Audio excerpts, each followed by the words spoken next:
দীর্ঘ প্রায় ৮ মাস পর তিস্তায় ফিরল বড়লি। প্রতি বছর বর্ষা এলেই তিস্তায় উঠে আসে সুস্বাদু বড়লি মাছ। শীতের আগ পর্যন্ত ভালো মাত্রায় দেখা মেলে তাদের। উত্তরবঙ্গের অন্যতম জনপ্রিয় মাছ এই বড়লি।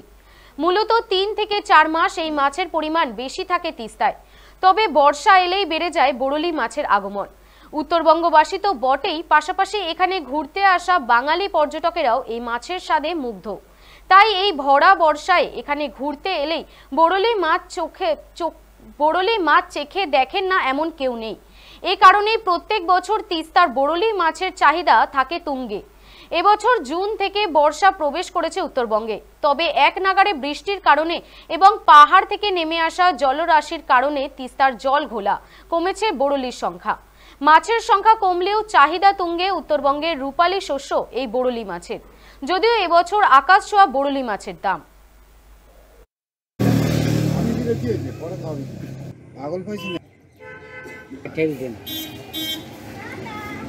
খুব কম, মাছ পাওয়া গেছিল প্রচুর।